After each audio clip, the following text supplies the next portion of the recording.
आदरणीय मंच, आज दिल्ली भाजपा के संकल्प पत्र को लेकर इस प्रेस वार्ता को संबोधित करने पधारे भारत सरकार के आदरणीय गृह एवं सहकारिता मंत्री श्री अमित शाह जी एवं मंचसीन नेताओं और पत्रकार बंधुओं का स्वागत है। आदरणीय गृह मंत्री जी से निवेदन है कि वह इस संकल्प पत्र का विमोचन करें और उसके बाद इस प्रेस वार्ता को संबोधित करें।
मित्रों, दिल्ली प्रदेश भारतीय जनता पार्टी की इस प्रेस वार्ता में आप सभी का स्वागत है। जैसा कि आप जानते हैं, आज दिल्ली 2025 विधानसभा चुनाव के लिए भारतीय जनता पार्टी का संकल्प पत्र का अंतिम हिस्सा जारी करने के लिए मैं आप सबके सामने उपस्थित हुआ हूं। जैसी कि भारतीय जनता पार्टी की परंपरा है, हम चुनाव को बहुत गंभीरता के साथ लेते हैं। चुनाव को जनसंपर्क का माध्यम भी मानते हैं और चुनाव के माध्यम से बनने वाली सरकारों के नीति निर्धारण को निश्चित करने के लिए हम जनता के बीच में जाकर चुनाव में भारतीय जनता पार्टी से क्या अपेक्षा है, इसकी पृच्छा भी करते हैं। मैं अन्य दलों के नाम दिए बगैर इतना जरूर बताना चाहता हूं कि भारतीय जनता पार्टी के लिए संकल्प पत्र विश्वास का सवाल होता है और करने वाले कामों की सूची होता है। ये कोरे वादे नहीं होते हैं। और विशेषकर 2014 से नरेंद्र मोदी जी ने इस देश के अंदर पॉलिटिक्स ऑफ परफॉर्मेंस को एस्टैब्लिश किया है और भारतीय जनता पार्टी ने जितने भी विधानसभाओं के और लोकसभा के 3 चुनाव आए, उसमें जो वादे किए हैं वो पूरा करने का गंभीरता से प्रयास किया है। हमारा ट्रैक रिकॉर्ड है। इसलिए दिल्ली प्रदेश भारतीय जनता पार्टी ने महिलाओं के साथ, युवाओं के साथ, जे क्लस्टर के निवासियों के साथ, असंगठित मजदूरों के साथ, मध्यम आय वर्ग के लोगों के साथ, पेशेवरों के साथ, व्यापारियों के साथ, झुग्गी झोपड़ी के लोगों के साथ ठेठ नीचे जाकर कंसल्टेशन कर सुझाव प्राप्त करने का काम किया है।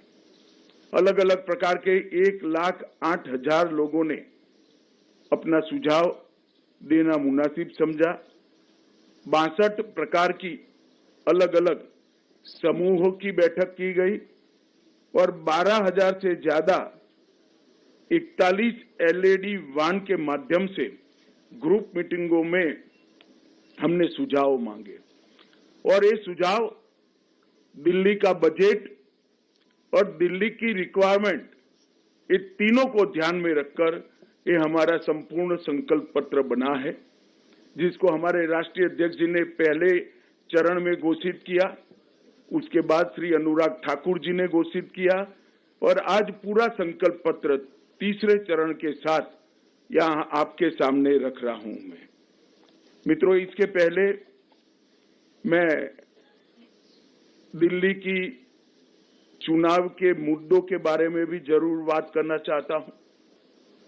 हमने जनता के वादे पूरे न करने वाली सरकारें भी देखी हैं। जनता के वादे पूरे कर कर विश्वास अर्जित कर कर चुन के आने वाली भी सरकारें देखी हैं और असमर्थता घोषित करती हुई भी सरकारें देखी हैं। मगर एक ऐसी सरकार श्री केजरीवाल दिल्ली में चला रहे हैं जो वादे करते हैं, पूरे नहीं करते हैं और फिर से झूठ के एक बहुत बड़े पुलिंदे के साथ, भोले से चेहरे के साथ जनता के सामने उपस्थित होते हैं। मेरे राजनीतिक जीवन में मैंने इस प्रकार से सफाई से झूठ बोलने वाला व्यक्ति मेरे जीवन में नहीं देखा है। और बोलने में, कठोर शब्द बोलने में मुझे कोई झिझक नहीं है, क्योंकि मैं कन्विंस हूं। मैं इससे कन्विंस हूं, इसलिए मैं कह रहा हूं। ढेर सारे ऐसे वादे इन्होंने किए कि जिनको पूरा करने के लिए इनके पास ना तो समय है, ना इच्छा है, ना संकल्प है। मैं सबसे पहले श्री केजरीवाल को ये याद कराने आया हूं कि इन्होंने कहा था कि मेरी सरकार का कोई मंत्री सरकारी बंगलो नहीं लेंगे, और उन्होंने बंगलो लिया। 10 साल से रह रहे हैं, बंगलो लिया तब तक तो ठीक है।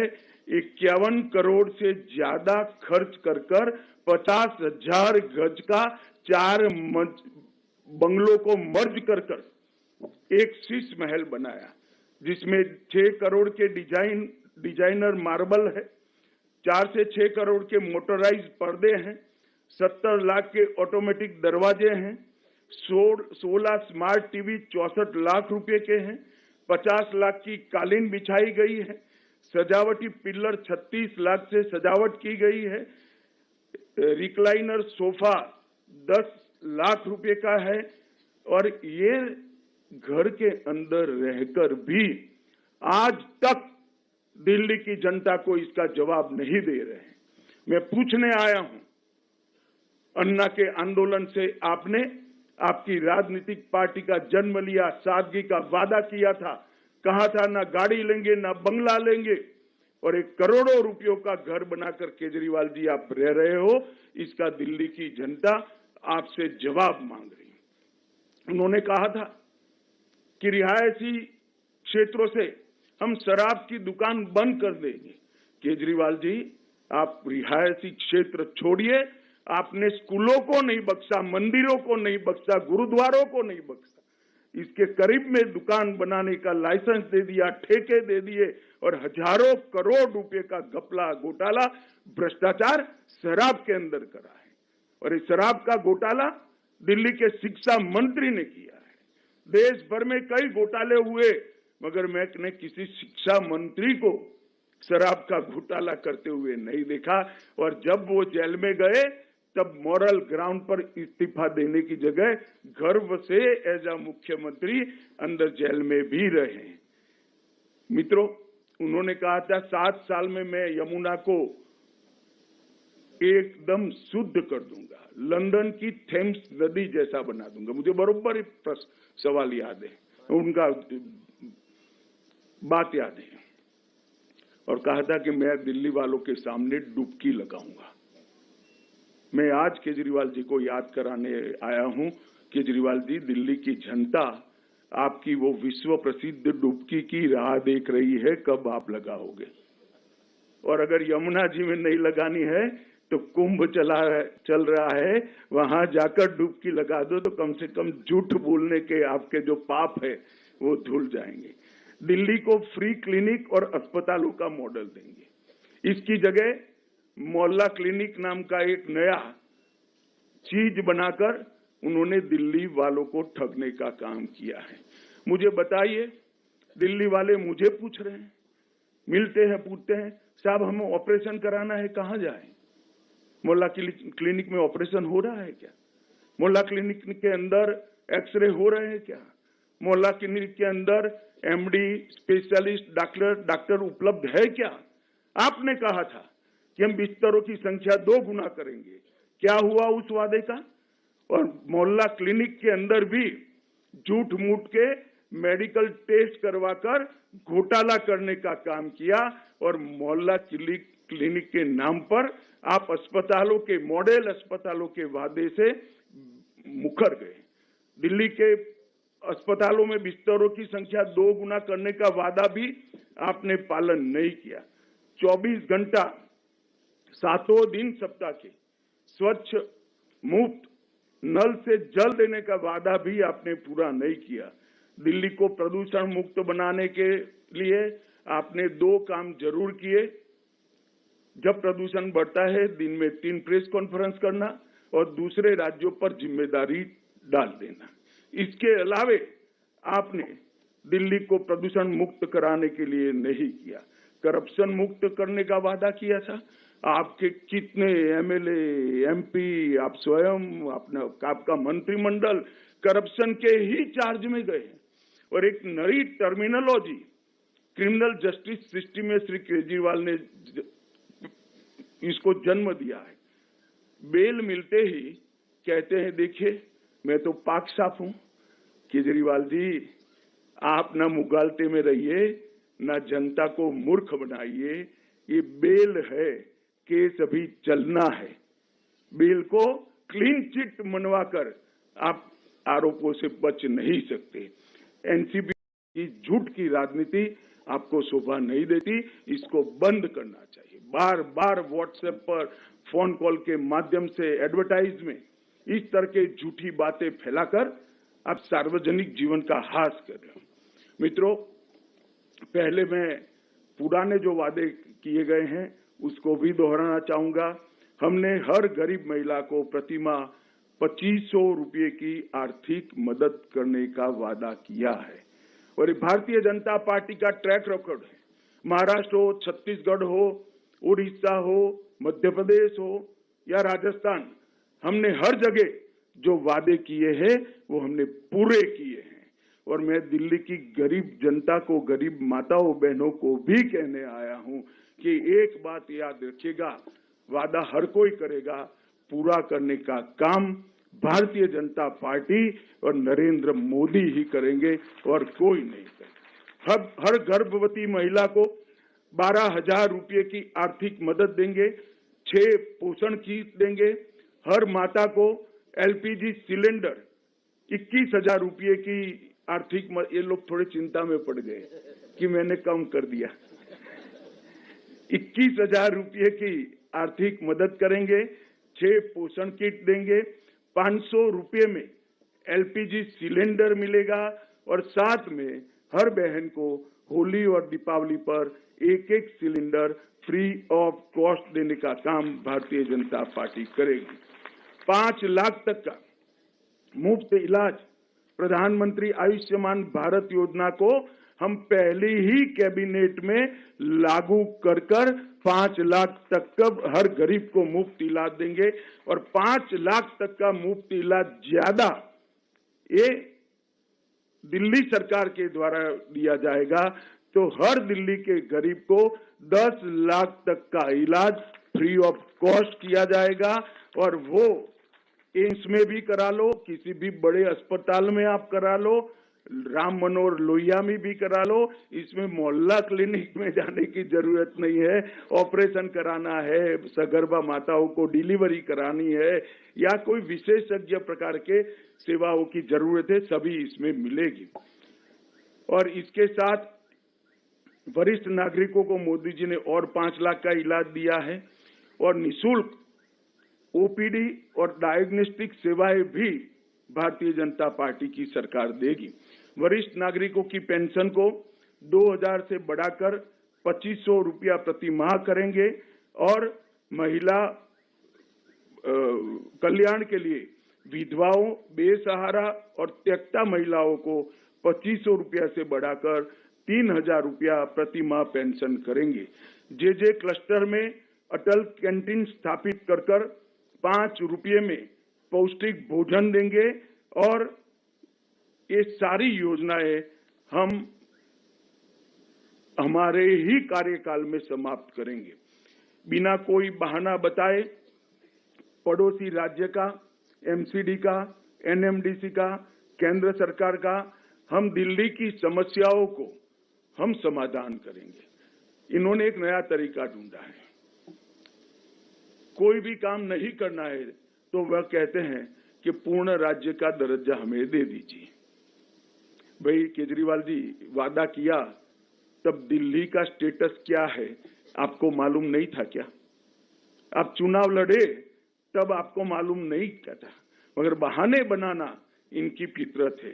और एक गंभीर वादा जो मोदी जी ने देश की जनता को किया है, इसको भी मैं आज रिपीट करना चाहता हूं कि हम भ्रष्टाचार विहीन एक राज्य सरकार, पारदर्शी तरीके से चलने वाली राज्य सरकार देने का काम करेंगे। अनुसूचित जाति के और जनजाति के विद्यार्थियों को अंबेडकर स्टाइपेंड योजना के तहत 1000 रुपया प्रतिमाह देंगे। ऑटो टैक्सी चालकों को 10 लाख रुपए का बीमा, जीवन बीमा और 5 लाख का दुर्घटना बीमा देंगे। घरेलू कामदारों का वेलफेयर बोर्ड बनेगा जो उनको 10 लाख का जीवन बीमा और 5 लाख का दुर्घटना बीमा देगा। और माताओं को 6 महीने की पेड मैटरनिटी लीव लेने का काम करेंगे। और पीएम स्वनिधि को हम दोगुना कर रेहड़ी पटरी वालों को आर्थिक मदद करेंगे। अब मैं आज जो नए घोषणा पत्र के मुद्दे हैं वो आपको बताना चाहता हूं। मोदी जी ने 1700 से अधिक अनधिकृत कॉलोनी को मालिकाना हक देने की घोषणा की है। अब उसमें किसी को निर्माण करने की परमिशन नहीं थी, खरीद या बेचने की परमिशन नहीं थी। अब ये लोगों को संपूर्ण मालिकाना हक देकर मिनिस्ट्री ऑफ हाउसिंग के नियमों से, दिल्ली के बायलॉज के हिसाब से कंस्ट्रक्शन की, पूरा तोड़कर नया बनाने की और बेचने की सभी का अधिकार हम उनको दे देंगे। मिनिस्ट्री ऑफ हाउसिंग एंड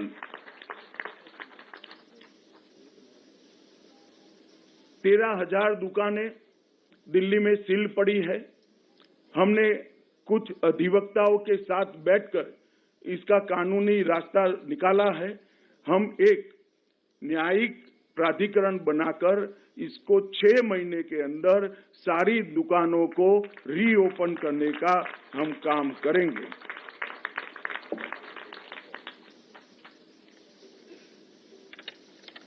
एक 1947 से विभाजन के समय से बसाई गई शरणार्थी कॉलोनियां जैसे राजेंद्र नगर, लाजपत नगर, किंग्सवे कैंप आदि में उनकी लीज बढ़ाई जाती है। लीज बढ़ाने के कारण ना वो बेटे को दे सकते हैं, ना बेटी को दे सकते हैं, ना उसको बेच सकते हैं, ना नया कंस्ट्रक्शन कर सकते। जर्जरित हालत में वो लोग जीव। हमें सभी को, शरणार्थी जो आए हैं पाकिस्तान से, वो सभी को ये जो कॉलोनियों में जो जगह उनको दी गई है लीज पर, उसका मालिक बनाने का काम पहले ही कैबिनेट में हम कर देंगे। एलएनडीओ के स्वामित्व वाले मार्केट को भी फ्री होल्ड करने का काम भारतीय जनता पार्टी की सरकार करेगी और इसको नीचे तक परकोलेट कर समयबद्ध, चरणबद्ध उसका इम्प्लीमेंटेशन हम फिक्स करेंगे। सभी गीग वर्कर्स जो यहाँ पर काम कर रहे हैं दिल्ली में, इसके लिए गीग वर्कर्स वेलफेयर बोर्ड बनाएंगे और वो वेलफेयर बोर्ड 10 लाख तक का जीवन बीमा और 5 लाख तक का दुर्घटना बीमा सभी गीग वर्कर्स का सुनिश्चित करेगा। उच्च शिक्षा प्राप्त करने वाले सभी बच्चों को, गीग वर्कर्स के बच्चों को छात्रवृत्ति और वाहन बीमा भी प्रदान करने का काम भारतीय जनता पार्टी की सरकार करेगी। टेक्सटाइल वर्कर के लिए भी यही फॉर्मूला, 10 लाख का जीवन बीमा, 5 लाख का दुर्घटना बीमा और बच्चों को लाभ हम देंगे। श्रमिकों को कौशल्य उन्नयन टूल किट के लिए 10,000 रुपये की वित्तीय सहायता हम देंगे और पंजीकृत श्रमिकों को 3 लाख तक का स्किल और उनके बिजनेस बढ़ाने के लिए लोन देंगे। श्रमिकों को 5 लाख तक का दुर्घटना बीमा भी देंगे और दिल्ली के युवाओं को 50,000 सरकारी नौकरियां ट्रांसपेरेंट तरीके से, किसी भ्रष्टाचार के बगैर, और 20 लाख स्वरोजगार पैदा कर युवाओं को हम रोजगार देने का काम करेंगे। 20,000 करोड़ के निवेश के माध्यम से इंटीग्रेटेड पब्लिक ट्रांसपोर्ट नेटवर्क बनाएंगे और 13,000 बसों को ई बस में कन्वर्ट कर 100% ई bus city Bharatiya Janata party की सरकार बनाएगी। टूरिज्म को बढ़ावा देने के लिए महाभारत कॉरिडोर उत्तर प्रदेश और हरियाणा सरकार के साथ मिलकर कराएंगे और साबरमती रिवर फ्रंट की तर्ज पर यमुना रिवर फ्रंट का विकास हम करेंगे। और केजरीवाल जी को भी मैं निमंत्रण देना चाहता हूं, हमारी सरकार बन जाए उसके 3 साल बाद परिवार के साथ डुबकी लगा देना भैया, यमुना को हम स्वच्छ भी कर देंगे। हम मैन्युअल स्कैवेजिंग को 100% समाप्त कर ये मानवीय दुर्व्यवहार को भी हम पूरा करेंगे।